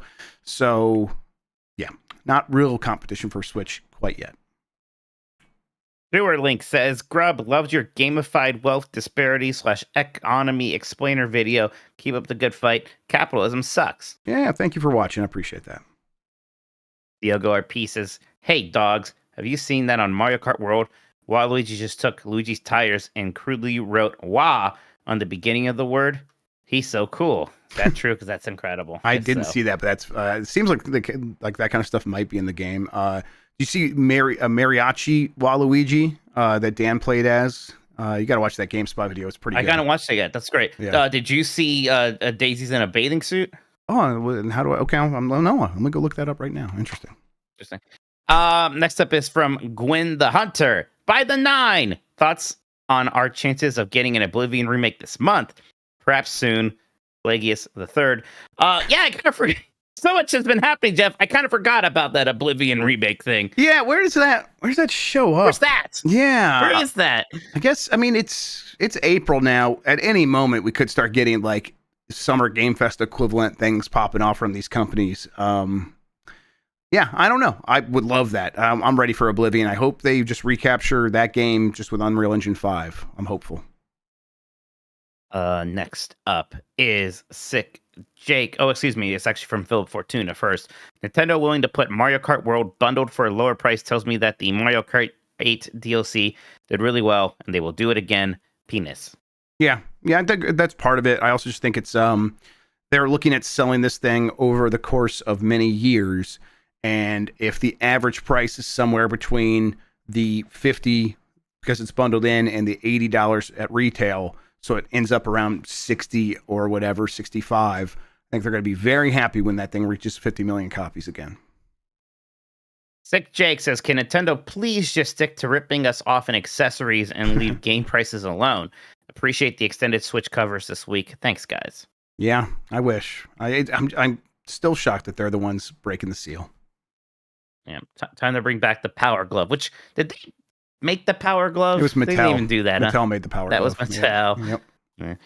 Ricky T says, hi, gents. It's so cool that now I have to pick between eating food and playing Mario Kart. Best timeline? Thanks for the content. Enjoy the weekend. That's really it, though. It's and honestly, like this, I do talk about this in that video where it's like, how are prices going up when it feels like no one has money? And it's just, Right. It's because averages. It's like, when the rich have so much money, it really does throw things off. So these companies feel like that they money's always going somewhere. Yep. And it's not back to the people. Yep, it's all No, going. it's gonna trickle down any moment now. Uh-huh. We're gonna get trickled on so fucking hard, you wouldn't believe how trickled you are. That's what Margaret Thatcher told me. That's right. Yeah. Ben S says, hey, dogs, do you think the pricing sentiment may push Nintendo to reintroduce game vouchers? And do you think they'll raise the NSO sub prices? I think they're just trying to get pretty much everybody on the expansion pass. And there was a lot of incentives for that. $50 a year for the expansion pack is still like so cheap that I'm like, I bet it does go up and people won't actually hate. Like, okay, it's $60 or $70 a year now. Yeah. That's still much cheaper than a lot of other. Maybe services. They'll give that a moment though. maybe in this, other things. Maybe you're right. Breathe. Yes, I think you might be right. In this moment, they actually might wait. They will reintroduce Switch 2 game vouchers, but I think we joked on last night's show it'll be $140, $150 or whatever for 2 games. So don't get your hopes up that it's going to be some great deal. Chris Pratt's back and says, Miyamoto-san showed me this DK Bazungas game. He looked really mad when he was telling me that they didn't let him add a Candy Kong to the game. He loves Candy Kong. We do know that about Miyamoto. He's basically Tex Avery for the Tex Avery Wolf for Candy Kong. Yeah. He added another new sexy ape character, right? Gold lipstick and like pink hair. Yeah. Sure. Hitch says Last of Us 2 is the Sorry, last. It's not Daisy in a bikini. Jesus. No. Last of Us 2 is the last PlayStation PC port. It's wild that they were like, at first we thought we weren't getting Daisy in that Strikers game because like, oh, they don't want to show sexy Daisy. Now she's just in a bikini all over the place in that game. And you can get 50 different hentai games per day on the Switch. So I think Nintendo's changed a little bit.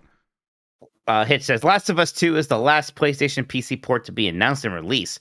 What's next, you think? And why is PlayStation allergic to letting Nixies go crazy with pre-2017 PlayStation games? I think it's just math. I think they're just looking at the games that are more recent and being like, these ones will be actually easier to move to PC right now because they were made with like PS4, PS5 in mind. And those are basically PCs. And they also have mind share still. So it won't take a ton of marketing to get them going. I think it's a combination of those things. They'll eventually probably start looking at previous games. What's left though? like from recent history PlayStation? I mean, there's Demon Souls. Oh, Demon right? Souls is probably next. Yeah, Astrobot. Well, eventually, Bloodborne. maybe. I don't know. Bloodborne. Right? Yeah, Astrobot. Yeah, Dan's in chat. I don't think Dan understood our talk about Daisy, but that's okay, Dan. Next up is Gigazol. I was planning on holding off getting one at launch because I thought they'd do an OLED later. Do you think that they'll have an OLED model in a year or two, given the fancier LCD? Love the show, man. I don't think it's a year or two. For like, it might be like 3 or 4, and also this time, maybe it is actually the OLED model is a full-on Pro. Maybe not, but that could be the case this time. Yeah, I hope we don't have to wait 2 years for OLED would be fantastic. I would get that, and then I would still get a Switch 2 Pro if they were to drop that 4 years down the road. I think they probably do have a Switch 2 Lite next year to go with Pokemon. That was what we were saying yesterday.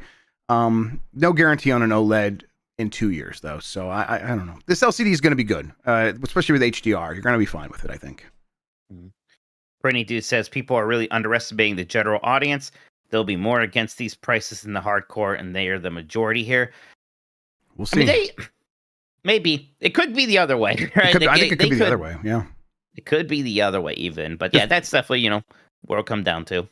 Like when it's your hobby, you're super sensitive to these prices. Like I was saying this on the show today, Game Breaking News, where it's we're a price sensitive group because we know how much these things should cost because we've been involved with it and buying every single game that we've been interested in for decades in some cases, and we know the history of the price increases. We know when it went from 50 to 60, and we know what it was like when it went from 60 to 70 and all that stuff. We're paying attention to that because we're very sensitive to it. And the general audience, I don't think, is quite as sensitive to that. Sure, many of them understand that this is what a game has cost for a long time, but I think if it goes up, they're not buying when they are telling the story themselves to make the purchase. It is, I am going to get this, and it's $70 or now $80 to entertain my family, and that is comparative to a night at the movies. It's actually still not that bad of a deal. But I think there's another audience out there, the people that bought the Switch One for Animal Crossing. If Animal Crossing's $80, maybe it doesn't do as well this time.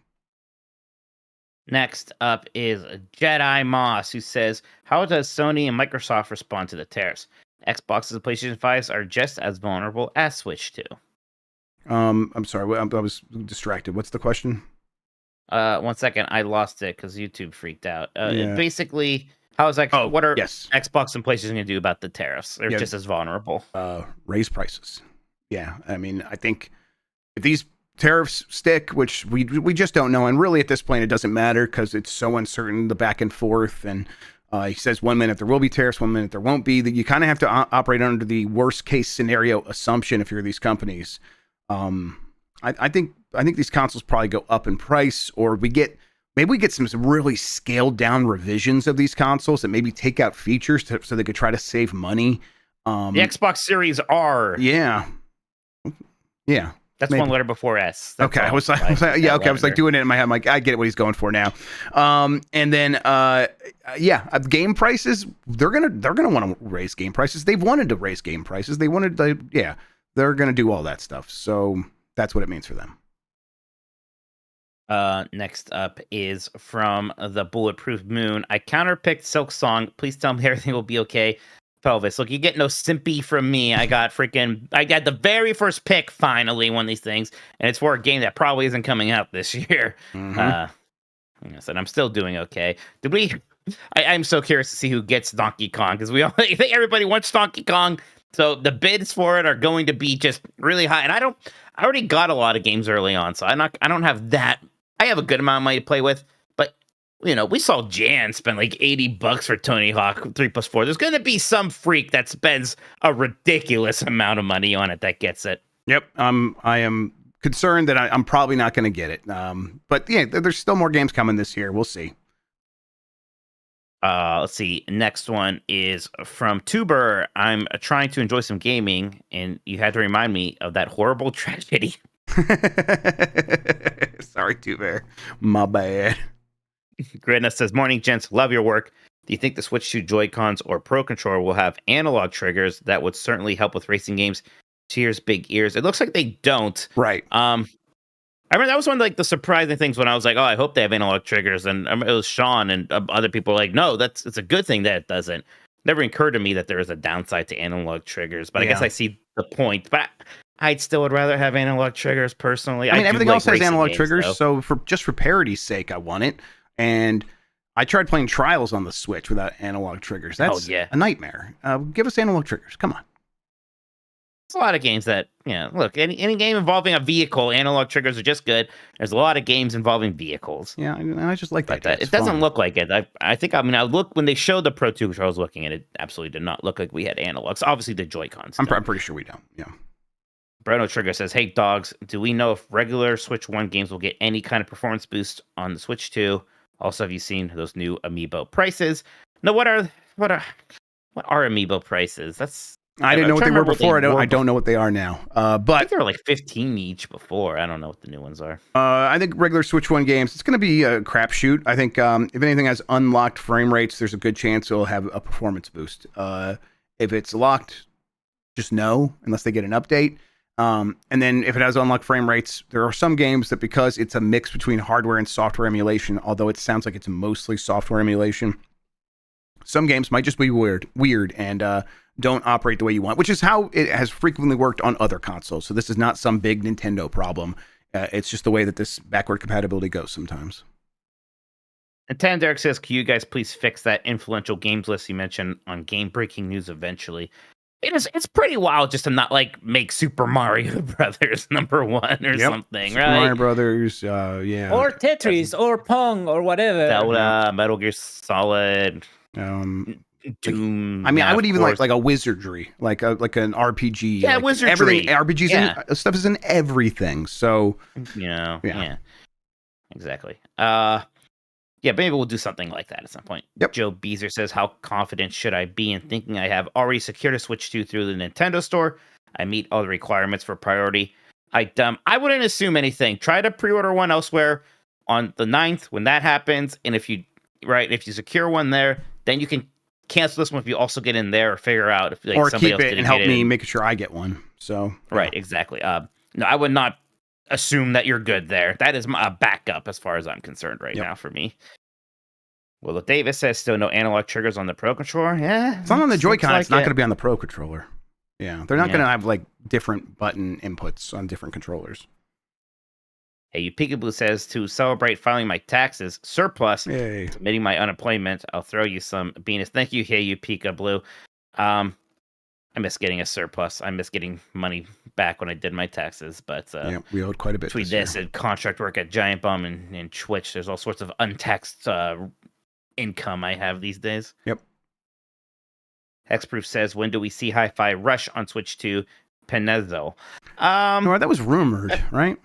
It's rumored. I mean, Xbox seemed almost deliberately not involved in that, and you'd have to imagine some stuff. Like, why not try to get Sea of Thieves on here now? Sea of Thieves was also rumored, so I bet those games just show up on Switch 2 here pretty soon, probably before the end of this year. Yeah, why not Indiana Jones? Microsoft, do you think they probably don't have Switch 2 dev kits? I mean, maybe it's just weird enough for Nintendo that they're like, you'll get in the next wave, like once it's announced. That's possible. Maybe. They're making a handheld competitor, so maybe Nintendo's like, let's just not give you a dev kit yet. Maybe that's true. Let's see. Hey, you Peekaboo says, have you watched the new White Lotus season? I have not watched any White Lotus season myself. How about you, Jeff? I've never watched any White Lotus. Maybe one day. It's on my Plex. Okay. Well, then add me to your Plex. Yeah. I'll add you to my Plex. Yeah, I want to stream some games from across countries. I bet that's super illegal, or super legal, I should say. I like watching shows here and there. White Lotus is definitely just sort of on the list. I'm like, I just watched Severance, one that people were super into for a very long time, and I'm like, this is only okay for me. So I'm kind of not sure about White Lotus either. PokeEgg says 700 Australian dollars for the console, 770 for the bundle, 120 for Mario Kart World. Just another day in video games on down under. Peepo-ness. Yep. Why exactly do some territories like Australia and Canada get bent over so badly on these things. It's multi-factors, but it's definitely the value of their currency. That's definitely what it is in Canada. In Australia, I do think there are some import tariffs, like not as extreme as what Trump is talking about for us, bringing stuff here, but also shipping stuff to Australia is expensive. There's limited capacity on ships and stuff like that. It's just not as robust as like shipping lanes to other countries like the United States. And then the currency is also, deflated relatively speaking, and it's just not as worth it to them. So it's like they're just like, let's set it at a higher price to kind of make up for that for us. It's unfair, but that's the way it goes. Yes. So for people to understand how like sometimes tariffs, because I have tariffs here in Argentina, and sometimes there are tariffs on like components inside South American the countries, yes. console, and that will like affect the price of the entire thing, and that's I assume that's also what's going on in Australia. Like, Australia, it's definitely it's the currency, it's the shipping, and maybe some tariffs. In South America, it's definitely often mostly tariffs, especially like Brazil. Yeah. Brazil has like a $1,200 tariff on like new consoles and shit like that, unless you make them in that country, which is why for a long time there they would make like last gen consoles in Brazil, because it has really populous, and it is kind of afford these things. But like, we'll make Genesis in Brazil for 15 years after the Genesis is a thing, that sort of thing. Oh yeah. Yep. And they will like develop games for centuries way after this. Yeah, it's pretty cool. Darius Hines says, shout out to two of my most favorite Terra Nigmas on YouTube. I had to be very slow and deliberate with that. How difficult do you guys think it will be to secure a Switch 2 this Wednesday? You love that. It's just, I'm just shouting, Darius. A brother giving you shit about that is very funny to me. I just love that. Thank you so much, man. I'm so glad that we still all remember that was years ago. That's very funny. Thank you, man. That's a top-tier moment up there. Yeah, it really is. Oh, man. I don't know. Maybe too optimistic of me, Jeff, but I think if you stay on top of it and you really want to get a Switch pre-order, I believe in you. I think you're going to be able to do it. You'll just have to be super on top of things. Yes, that's right. Be on top of things. Be ready. Look up Wario 64 or whatever. Like pick. Get your Walmart tab, your Target tab, your whatever. Heaven forbid a GameStop tab. Even I don't know what it takes, but Best Buy, whatever you need to do. Matt Rear Monkey says Game Pass looking better. Does it get more folks? But Game Pass has been a very good deal for a long time, right? And it's for whatever reason, it still seems like it got the people it got and not grow very much. Because it's a different thing than convincing people to buy the Xbox hardware, which is where they hit the wall. And they had a chance this early this generation to deliver on a bunch of games, and now that they are, it is maybe not even too little, but it is just too late. It's too late to undo that, to get people excited about buying Xboxes, especially now that they're putting games out everywhere. So for as much of a Game Pass is a good deal, people are like, well, you know what's even better deal? Not spending $300 to $500 on a console and just buying Indiana Jones when it comes to my PlayStation. So they've topped out what they can get from Game Pass. Yeah, and I do wonder if a big game, and they had Call of Duty on there, and admit that was up, so I don't know what. We didn't talk about South of Midnight reviews, but they came out and they were like, fine. It's a 78 Metacritic, so good, not amazing. Yep. Great, not that far off from Avowed in the low 80s. I'm gonna try to play it some before Bombcast. We'll talk about it next week, I think. Okay. A couple more here. Jason Fulton, just a PSA. Finally tried the Arby's Gyro or Gyro, whatever you want me to say. Don't be mad at me, everybody. It turns out the sauce is incredibly similar to the sub sauce they used on the roast beef sub in the 90s. Thought the beef and cheddar boys would want to know. Is this a new Gyro? Because I've had the Gyro before, the turkey Gyro, right? That they have that. I've tried that, and it was good. They have an authentic, I don't know. I don't mess with Gyros or let alone Arby's Gyros. I want my beef. Give me the beef. I had my shawarma today, and that hits so hard because I was craving all these pickled vegetables and stuff because the Zembi was hitting me hard. And it's those kinds of stuff go down really well when I'm not hungry for anything else. So, did I tell you about my kimchi butter wings I had in Florida? No. I thought about you. It was the people, my friends took me to a restaurant like Orlando, not in a theme park. Me, I was like, why aren't we leaving the theme park? But no, trust me, this place is great. And it was this I forget what it's called, Nobu or something like that. And they did ramen, and I got just like I learned from that one time, Jeff, when I just got the noodles and broth and how disgusting that kind of was. I got everything. The ramen was very good, but apparently the place is famous for this appetizer of wings it's a kimchi butter sauce, and they were probably the best wings I ever had. You would have really liked them. I love wings and I love kimchi. Damn, okay, They were sounds the good. crispiest wings I ever had. I Oh, don't know like why they crispy were wings so crispy. too. Yeah, shit. It was good.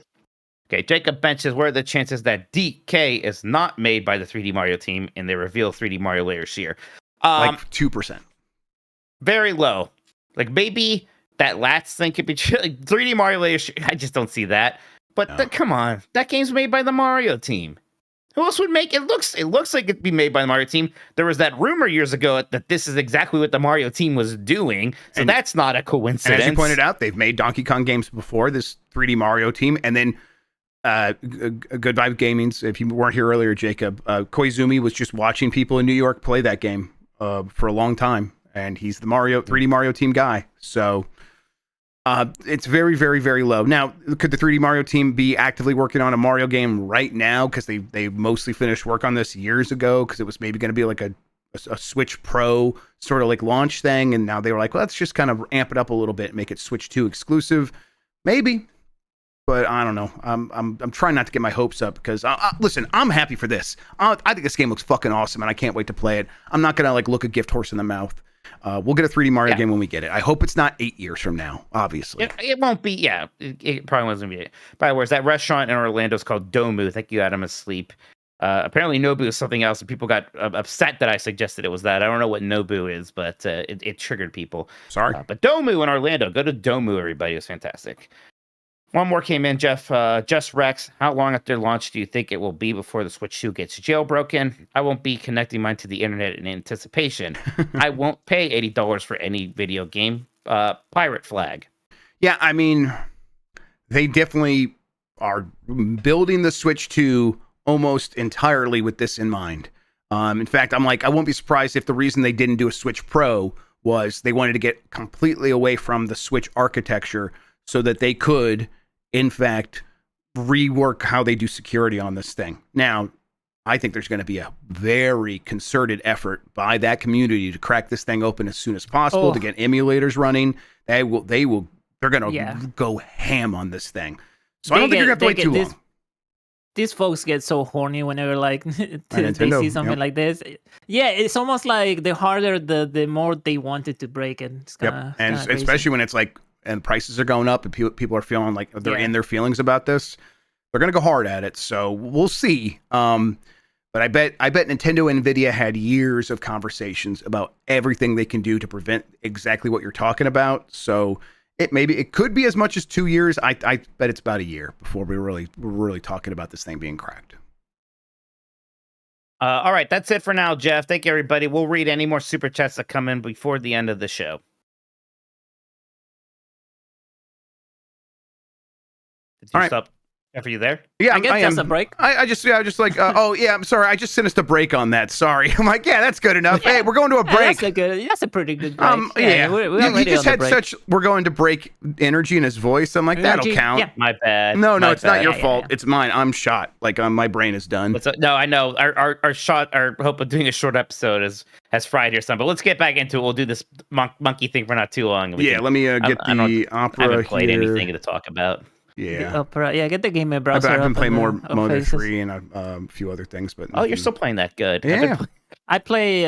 I can say play Mario Picross every night for hours. It's so good. I'm like I've just- a month straight You now. I have played Mario to play Picross for 3D then. If you are playing this much Mario Picross, I am forcing you to play Mario Picross or I've Picross almost 3D. beaten. I almost beaten Mario Picross Picross, 3D. so we'll see.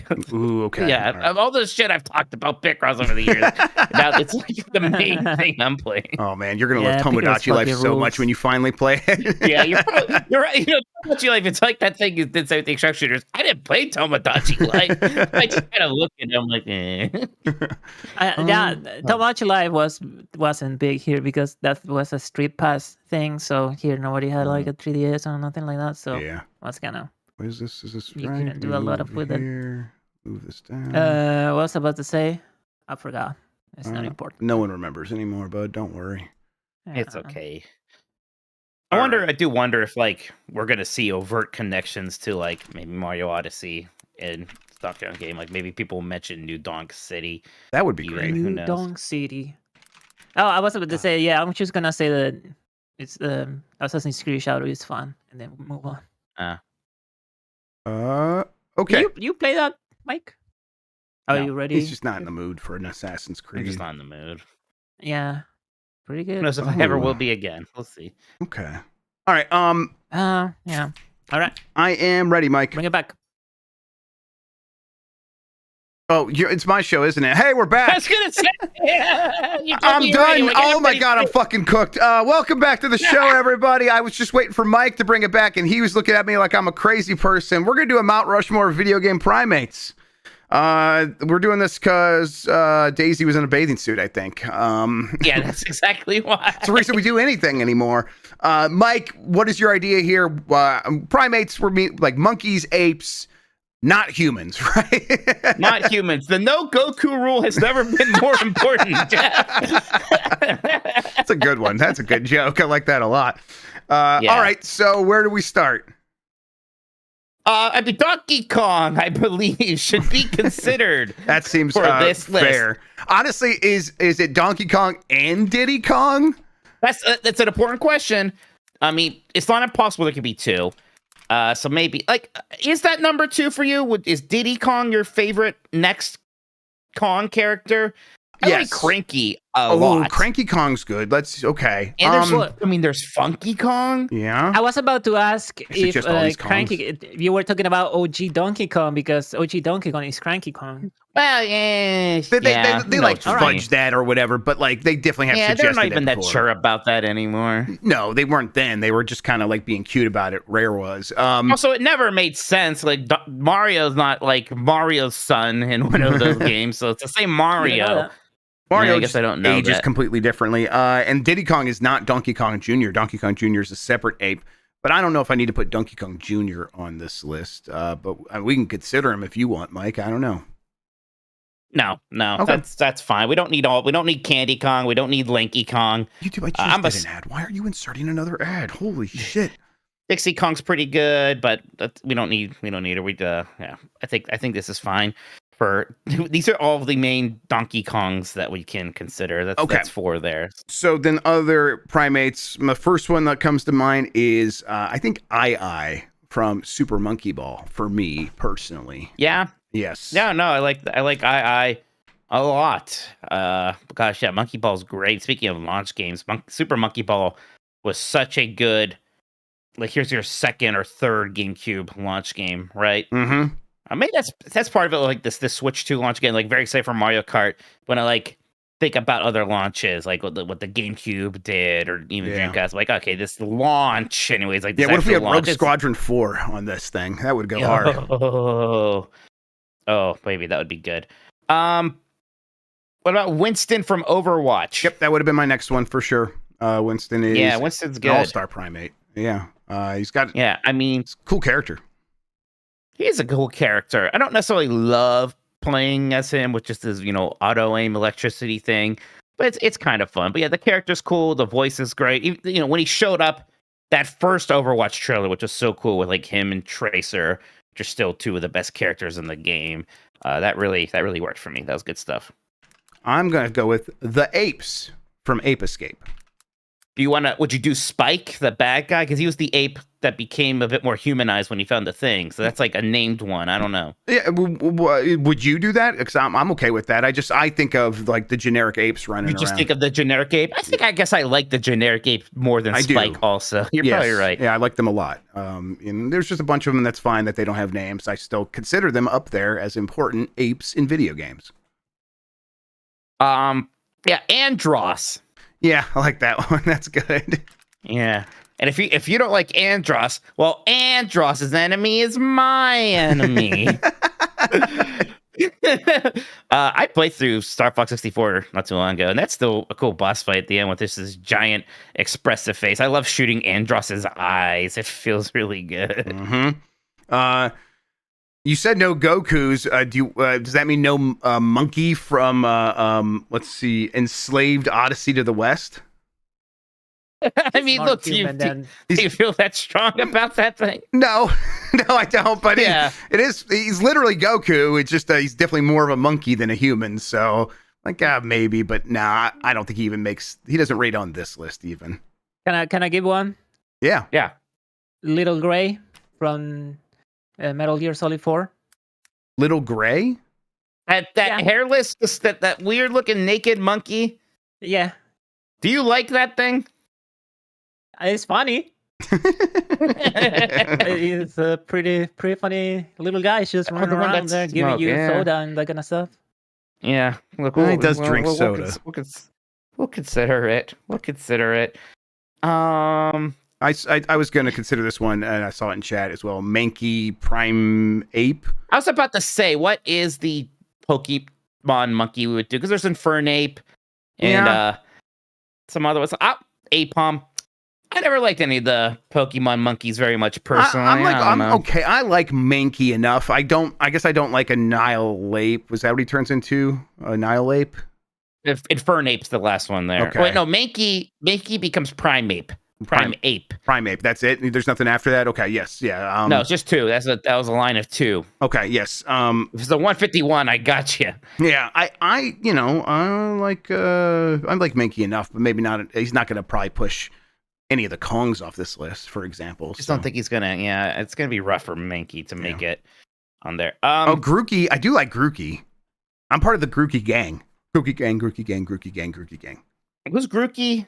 Isn't he one of the starter monkey Pokemon from a recent Pokemon? Oh, that's right. They did like another monkey. Yeah. Keep doing monkeys. I like Grookey. I don't know why I don't like the Pokemon monkey. You know what I do like though, Jeff? No, tell me. Is Amigo from Samba de Amigo. Oh, sure. God, he plays those sambas so hard. He plays those sambas like crazy. Like none other. Absolutely. It's Amigo, just spelled like Amigo, right? I believe so, yeah. Not two eyes like Yeah. a me. No, definitely not. No, that'd be fun though. Is Bubbles a Goku? He's in Moonwalker. Oh my God, Michael Jackson's monkey. That's a Goku, unfortunately, but that's a very funny. Goku. Yeah, that's right. Oh gosh, that's funny. so fun. Did anybody like that new Samba de Amigo? I did not play it. I haven't tried it. Yeah, I That think I got happened a not too code long for ago. it. I should try it. Somebody, George from the Rampage. Oh, that's fantastic. Rock's friend. I love that. The Rock's friend. Yeah, it's Rock's friend. Yes. I'm going to put Rampage in here just so we're clear. That's fun. I like that. That's a good one. Konga the Ape. I was calling that Ape Escape villain Spike. That's Spectre's name. Right. My bad. It must not be that memorable. Yeah. Boy. We the right Okay, the choice ape. there with the apes. From I Banjo-Kazooie. think, Spark Mandrill. Spark Mandrill, though, huh? What's Spark Mandrill? That's good. Spark Mandrill's a Mega Man X boss. Okay. You want that on there? Although, I'll tell you, and you tell me, Jeff, what you think. Technically a robot.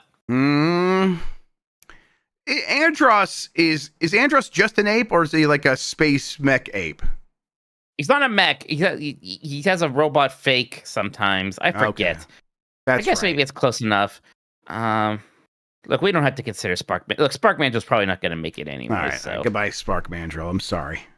do you care about the Time Splitter monkey? I see some people saying that, but I mean, I don't hate it, except for now it makes me think about that that movie about Robbie Williams where they made him play it as a CGI monkey because it has similar vibes. Right. So maybe I do kind of hate it, even though I kind of like Sure. Robbie Williams. Yeah. That's fair. I think we can maybe start whittling it down, Jeff. I think we got all the ones that need to super be considered here. Here's what we have so far. Donkey Kong, Diddy Kong, Cranky Kong, Funky Kong, Winston, the Apes from Ape Escape, Andros, Little Gray, Amigo, George from Rampage. Okay. That's pretty good. Yeah, this is good. I see a lot on here that I like quite a bit. Yeah. I'll watch the Robbie Williams movie, but I do like him. Everyone in chat's saying it's kind of good. It's too bad. As much as I love Monkey Island, there are some monkeys in the game. There's nobody I would like pull from that into this. There's no like memorable monkey. There's the 3-headed monkey, Sure. I suppose, but even then, it's a stretch. Ooh, stretch. Ape from Sekiro is a good shout, but maybe not enough of a character. Really good boss.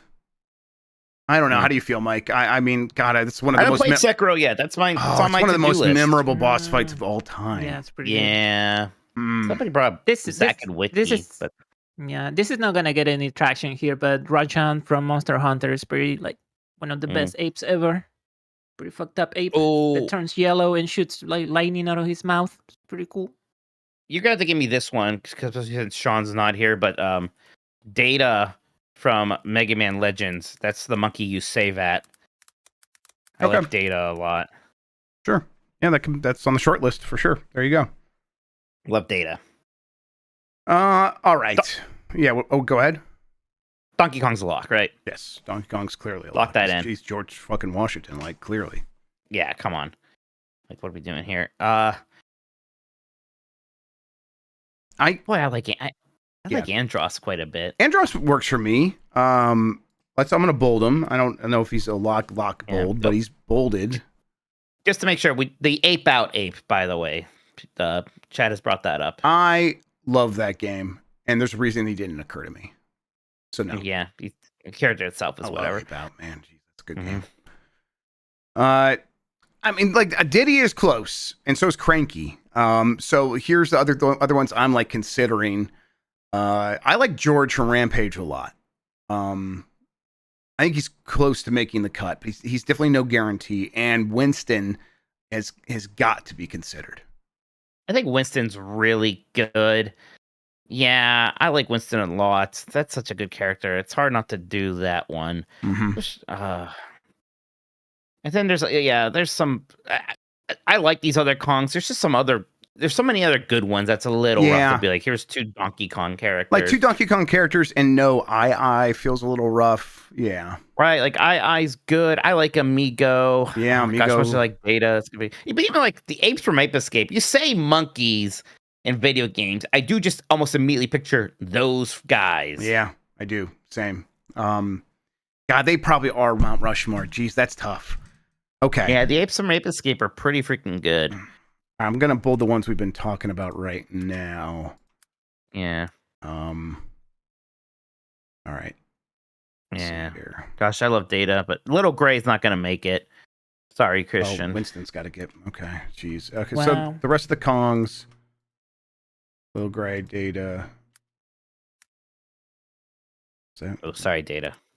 Did I get that? Okay, let me try one more time. I hate when it doesn't cut properly. Yeah.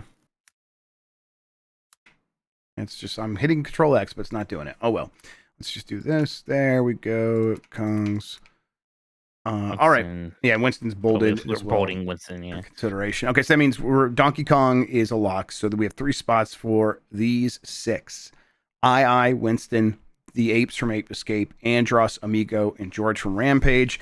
I'm gonna cut George from Rampage. I like him. I'm gonna lot. cut Amigo. Amigo's not gonna make it. All right. I like George from Rampage too, but yeah, it's a little rough here. Yes, and I like Amigo as well. Whenever I'm he's maybe the one that's the easiest to picture in my head. Like he's just got such a strong, good look. Okay, so then Winston, the apes from Ape Escape, and Andros.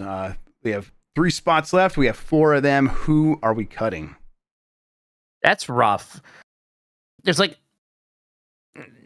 with Andros, it's like, well, he's like a humified ape, which is maybe the reason why he should be on here. It's a little different. Like the apes, it's like, well, that's like a whole group of characters, but does that matter? Who cares? Winston's really good. I's really good. God.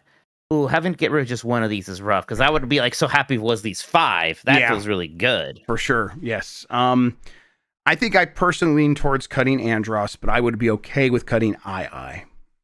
It's tough. Yeah. Oh. I is like such a monkey. you know, it's just such a monkey. I do think I think the apes from Ape Escape are a lock. Personally, do you not? I think the apes from Ape Escape are a lock. Okay. I guess the one thing with I is like I don't necessarily. He's like the poster child for Monkey Ball. Yeah. Do I love I that much? Yeah, for sure. Like he's not even the character I necessarily pick. I pick the big guy, the Gon or whatever. Gon, yeah. Yeah. I think I like Andros more than I. I think we cut I. Okay. Sucks. I think we cut I. I is such a monkey, but yep, absolutely. Let's see here. Let's see what that looks like. So our Mount Rushmore would look like Donkey Kong, the Apes from Ape Escape, Winston, and Andros. I think chat's mad at us. People are like, I mean, I think people are split. And listen, I think we kind of need Winston on there because we do need someone from this millennium. I'm tired of getting called boomer all the time. And the one time I include the character from past 2015, people are mad. Yeah, when it's correct. All in favor say aye. That's pretty good. that's pretty good, Dom. That's pretty good. Why Winston though? He's from Overwatch, was one of those popular games ever, and he was the signature character from that, and was very cool in it. Yeah. Why not Winston? Yeah, Winston definitely is on here. Okay. I mean, look, it stinks to leave off II and also Amigo and George. And honestly, even like some of the other Kongs, but that's the way it is.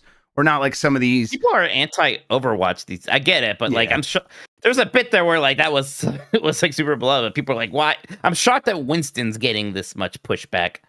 Yeah, but we're right and they're wrong. We're right about Winston. Yeah, let's just put Lanky Kong in the other 3 slots. Okay. So the people are saying who is Winston? They're trolling. Mm-hmm. My God, who's Winston?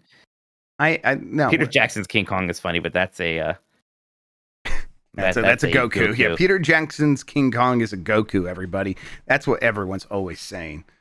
Yeah, I mean, I like. We just talked about it. I just explained who Winston was. He's a character from Overwatch. Now they're just trying to make you shoot hot. They're just trying to make me shoot hot. You guys are insane. Our Mount Rushmore of video game primates is Donkey Kong, the Apes from Ape Escape, Winston, and Andros. I'm locking it in, Mike. Is that okay with you? Well, someone just said this is a Dana monkey. He does have a tail. He's not a monkey, though. He's not a monkey. Yes, this. We'll lock it in. All right, there we go, everybody. Over what? Short episode, almost at 2 hours. Oh God! Blink and you'll miss it, everybody. All right. Any more super chats, Mike? No. Yeah, we could just end it here. I'm not going to talk about any video games. All right, good.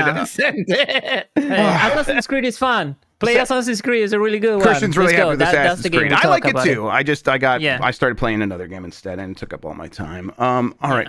I'm hitting that button, which takes us. It says, "Yeah, that's 2 minutes before that song's done." What's the thing? It is Winston.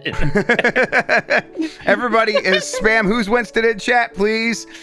In the meantime, Mike Minotti, where can people find you on the internet? Tell them about that new episode of 90s Disney, all that good stuff. Yeah, new 90s Disney about Star Trek: The Experience in Vegas. We like to do something outside of Disney on our April episode for funsies, so I had a really great time talking about that. I hope you will take a look at that. But yeah, I'll probably be streaming it some this week. I gotta finish Doom Eternal, made some other fun things. I got the new computer locked in. It seems to be working great. So good. That's good. So yeah, Twitch TV/Tolkoto. I am gonna be doing Giant Bomb stuff tomorrow. I'll probably do a Q&A this weekend.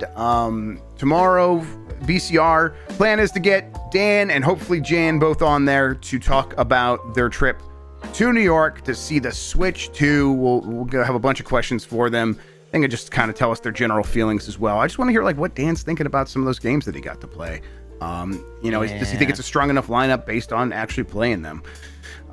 So we'll have that conversation. That'll be a good time. That'll be BCR after game breaking news. And then after that, we'll do a UPF where I think we're going to play that parkour game. The new parkour game came out this week. We're going to hang out and jump around and be idiots in that game. It'll be a good time. So thanks for watching. Thanks for listening. Jeff, please lower the price of the Switch 2. I'm working on it, man. I'll see what I can do. I'm going to double it. Fuck it. Raise the price. These people don't deserve nice things.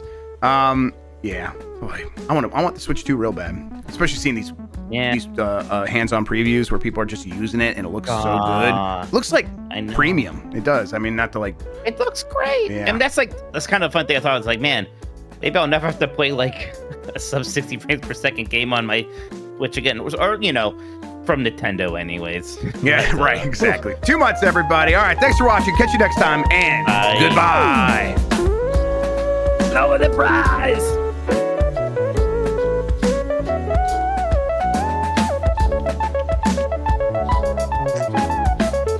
they are going to come for Zelda.